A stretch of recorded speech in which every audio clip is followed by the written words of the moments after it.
નમસ્કાર દર્શક મિત્રો, સ્કાયનેટ મીડિયામાં આપનું સ્વાગત છે। મહારાણા પ્રતાપસિંહની 484મી જન્મ જયંતિને લઈને અમદાવાદના નમસ્તે સર્કલ ખાતે શોભાયાત્રાનું ભવ્ય આયોજન કરવામાં આવ્યું હતું, જેમાં બીજેપીના નેતાઓ અને પ્રતાપ સેનાના હજારો કાર્યકરો ઉપસ્થિત રહ્યા હતા। સેનાના પ્રમુખ ગિરિવરસિંહ શેખાવતે જણાવ્યું હતું કે આજના યુવાનોએ શસ્ત્રની સાથે શાસ્ત્રનું પણ જ્ઞાન લેવું જોઈએ, જેથી કરીને દેશની અસ્મિતાની ગરિમા જળવાઈ રહેશે।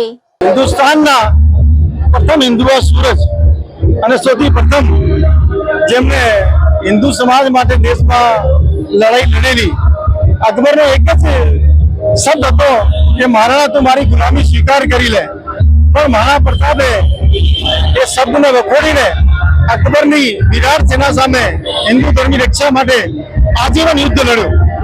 આજે મહારાણા પ્રતાપની 484મી જન્મ જયંતિ છે, તો આખા દેશવાસીઓને અને ગુજરાતના અને કર્ણાવતી નગરના સનાતન ધર્મમાં માનનારા, હિન્દુ સંસ્કૃતિમાં માનનારા અને હિન્દુ ધર્મમાં માનનારા સૌ લોકોને હાર્દિક અભિનંદન, ખૂબ ખૂબ બધાઈ આપું છું। ખાસ કરીને બહાદુરી આજે વિશ્વવિખ્યાત છે, ત્યારે આપના યુવાનોમાં આપનામાં કેવો લાગણી હતો એમનું?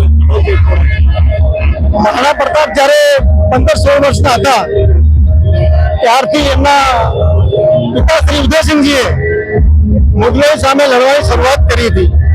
તો બચપનથી મહારાણા પ્રતાપે કઈ રીતે યુદ્ધ લડવું એની ટ્રેનિંગ એમને એના ફાધર થ્રુ મળી હતી, અને મુગલે જ્યારે અટેક કર્યો, ઉદયસિંહજી લડ્યા, ઉદયસિંહજી પછી મહારાણા પ્રતાપે જ્યારે અકબરે ચિત્તો ઉપર હુમલો કર્યો અને અકબરનો એક જ વિધાન હતો કે ભાઈ અમે તમારું શાસન લઈશું નહીં, પણ તમે માત્ર આટલું કહી દો કે અમે તમારા આધીન છીએ। પણ મહારાણા પ્રતાપે એના પેલા આમંત્રણને સ્વીકાર કરીને એની સામે લડવામાં માત્ર 5000ની ફોજ મહારાણા પ્રતાપ પાસે હતી અને સામે લાખોની સંખ્યાના સૈનિકો હતા। મહારાણા પ્રતાપ તોપ સાથે આધુનિક હથિયારો હતા, પણ મહારાણા પ્રતાપ આજીવન એમની તાકાતથી એમની જે ટીમ હતી એમાં ભીલો હતા, આદિવાસીઓ હતા, વાણિયા હતા, 36 કોમના લોકો એમની જોડે હતા। એમની જોડે છાપામાર પદ્ધતિ, હલ્દી ઘાટીનું યુદ્ધ અને 35 વર્ષ સુધી 35 લડાઈઓ એ જમાનામાં એક લડાઈ 6 મહિના 8 મહિના ચાલતી હતી। ત્યારે એમની તાકાત ઉપરના શૌર્ય ઉપર લડાઈ લડીને આજીવન અકબરની સામે લડતા રહ્યા અને લડતા લડતા શહીદ થયા, પણ કોઈ દિવસ અકબરની આધીનતા સ્વીકાર ના કરી। આજે સમૃદ્ધ કર્ણાવતીના હિન્દુ ધર્મ માનનારા, સનાતન ધર્મ માનનારા સૌ આગેવાનો 36 કોમના બધાને હાર્દિક આમંત્રણ છે અને સૌ લોકો આજે મોટી સંખ્યામાં અહીંયા આવ્યા છે। સવારે બી લોકો આવ્યા હતા, અત્યારે આ શોભાયાત્રા છે, અહીંયા અમારા સાંસદો આવવાના છે, શહેરના અધ્યક્ષ આવવાના છે, સામાજિક આગેવાનો આવવાના છે અને સૌ ધર્મગુરુ બી આવવાના છે।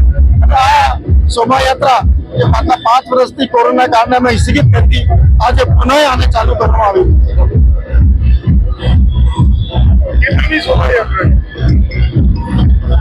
અમદાવાદની 17મી શોભાયાત્રા।